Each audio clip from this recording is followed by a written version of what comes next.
ازيكم حبايبي؟ عاملين ايه؟ يا رب تكونوا بخير وبصحة وعافية يا رب دايما.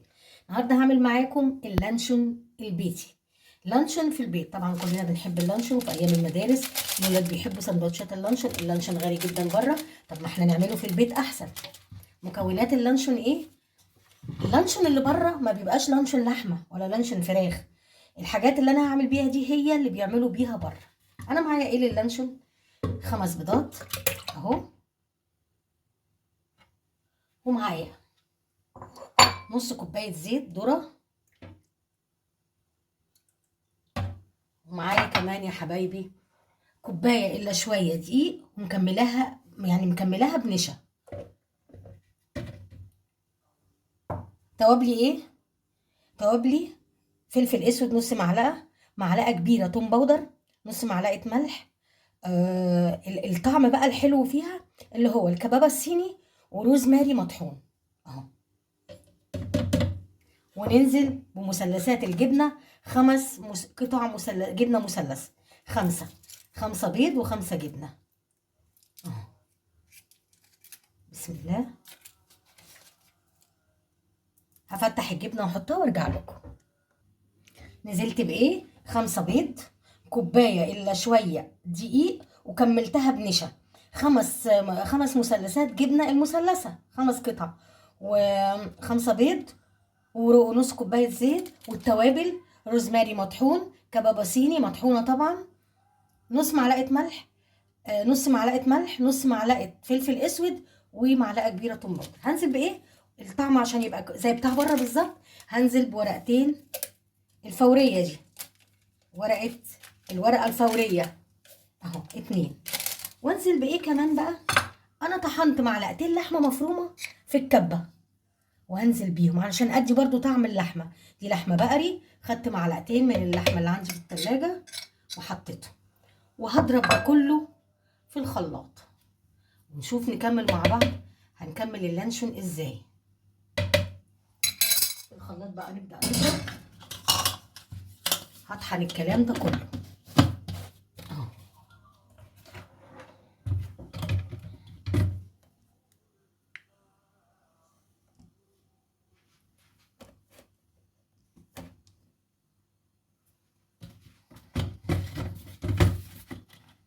بسم الله الرحمن الرحيم.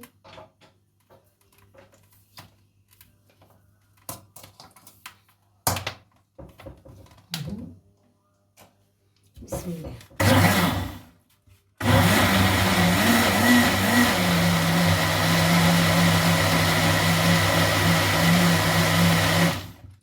هطحن الكلام ده كله وارجع لكم عشان نشوف هنضيف ايه كمان. طبعا انا بطحن، واللون ده مش لون اللانشون. اعمل ايه بقى عشان اخليه لون اللانشون عشان الولاد يحبوه ياكلوه؟ عندي لون احمر جيل غذائي مصرح بيه من وزارة الصحة، او لو عندك بودر تزوديه ميه بسيط. هننزل بنقطتين في الاول ونضرب ونشوف، يعني ما نحطش بقى ايه كتير، نضرب الاول ونشوف.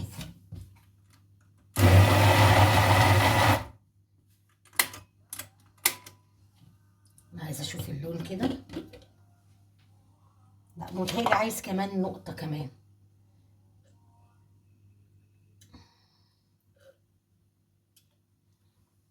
هضرب بقى واكمل واوريهولكوا وانا بحطه في الكيس. هنا ضربت الخليط اهو، شايفين يا جماعه؟ ناعم جدا. ممكن تعمليه بالزيتون، جيبي زيتون اخضر حطي، وممكن انا بحبه بالفلفل الاسود اهو. كام حبايه كده فلفل اسود ونحطهم، واقلب كام حبايه كده عشان يبقى طعم الفلفل الاسود اهو، واقلبه.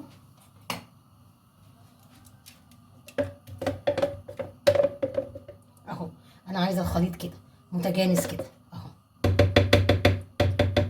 هصبه بقى في انا جايبه علبه اهي، علبه السمنه اللي هي 750 جرام، وجايبه كيس حراري، كيس حلو كده حراري.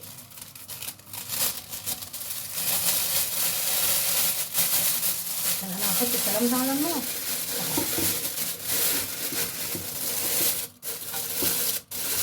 يا جماعه. تمام.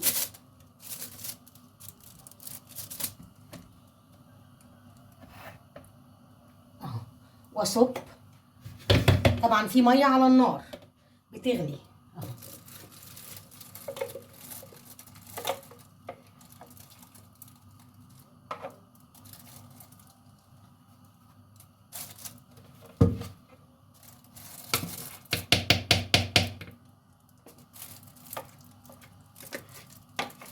بنزل كل الخليط اللي في ريحته مش قادره اقول لكم والله العظيم، انا شماها تحفه، وفعلا هتعجبك قوي اللانشون ده، ومش هتبطلي تعمليه لولادك. صحي، عاملاه في البيت، ضامنه كل حاجه انت حطاها. احنا قلنا بطعم اللحمه حطينا لحمه، اللي تعجبك تحطي ربع كيلو، تحطي 8 كيلو، تحطي معلقتين زي ما انا حطيت، ما تحطيش خالص وتعملي بالجبنه والبيض. تمام، جبنه وبيض ودي زي الحاجات اللي انا حطاها، وما تحطيش لحمه. كذلك الفراخ، يعني نفس الطريقه والفراخ، بس ما بتحطيش بقى لون على لانشون الفراخ.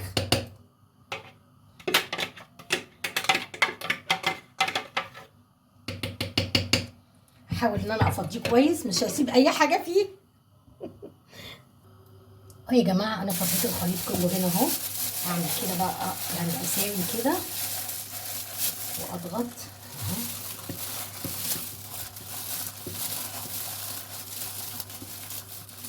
واقفل بقى كده.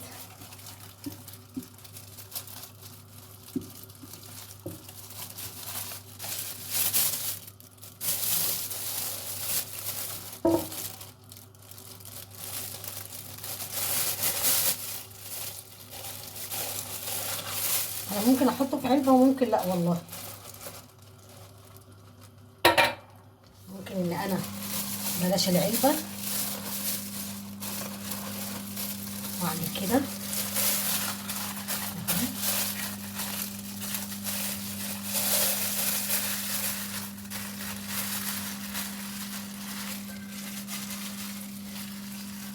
الفه كده اهو كويس، واجيب فويل ورق الومنيوم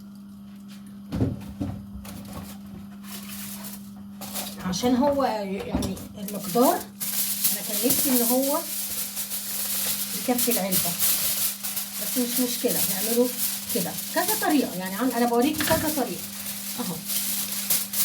هقفل بقى ده كده خلاص، انا جبته كده بقى اهو.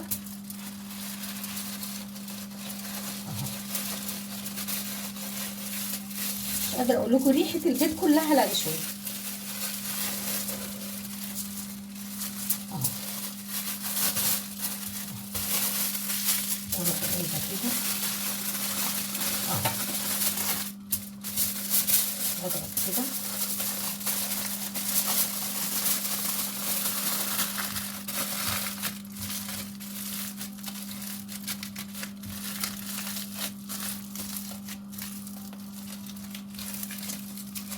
اهو. يا جماعه حكمتها جامد علشان تطلع نفس الاسطوانه اهو. ممكن الفه فويل تاني عشان مفيش ميه بعد الشر تدخل ايه عليه، ان شاء الله مفيش حاجه. لو عايزه احطه في ورق تاني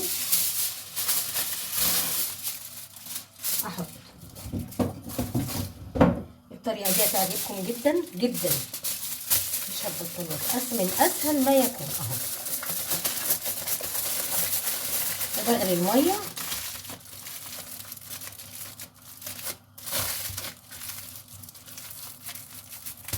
اهو يا جماعه اهو. بسم الله ما شاء الله. الميه بتغلي هحطه فيها، نشيل بقى العلبه نبقى نعمل فيها ايه كميه اكبر، او نعمل فيها لانشون الفراخ.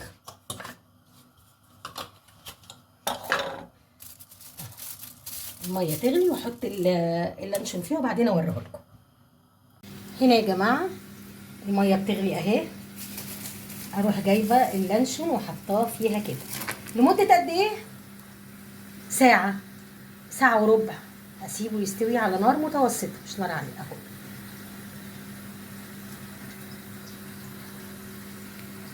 يخلص ويستوي واوريه لكم كده اهو.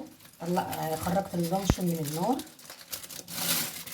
طبعا سخن جدا، لازم مش هقطعه دلوقتي خالص، هحطه في التلاجة لغايه لما يبرد. حبيت بس اوريه لكم اهو. بسم الله ما شاء الله، شايفين اهو. بسم الله ما شاء الله. حاجه سهله جدا ونضيفه واحنا بنحبها ونقدر نعملها ومش مكلفه. انا هحط الكلام ده كله في التلاجة بس لما يبرد. طبعا انا ما عملتش في العلبه لان المقدار ما ملاش العلبه.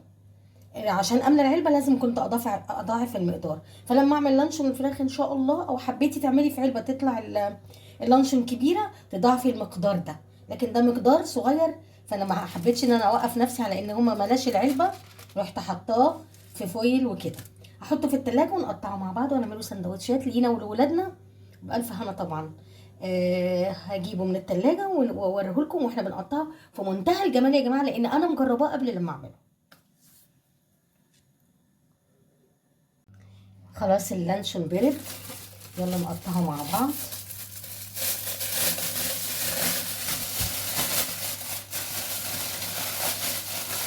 بسم الله الرحمن الرحيم.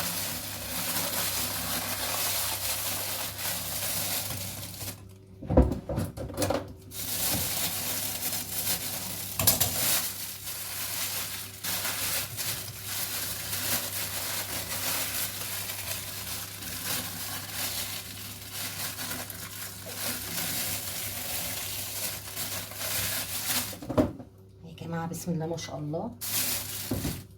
نقطعه بقى. شايفين الفراغات دي من جوه؟ ده نجاح.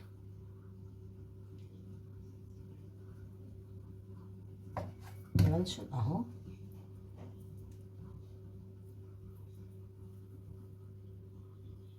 انا مقطعاه تخين. فاكرين كوز اللانشون بتاع زمان ده بنجيبه ايام المدارس بريحته دي، نفس الريحه اهو.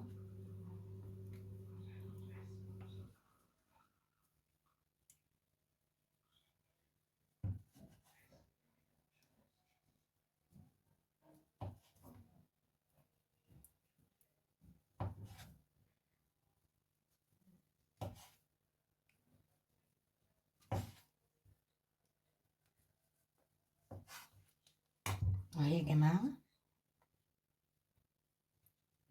نعمل بقى سندوتش كده، حاجه بتاعتنا احنا اللي عاملينها. زيتون، عايزه تحطي فلفل حامي اهو.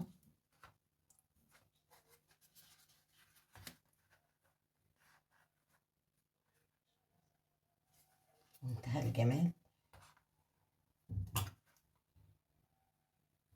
تشيلي في علبه في التلاجة.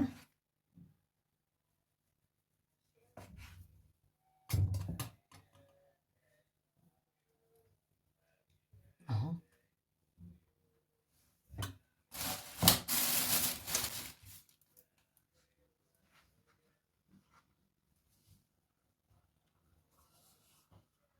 عملت معاكم اللانشون بطريقه سهله جدا.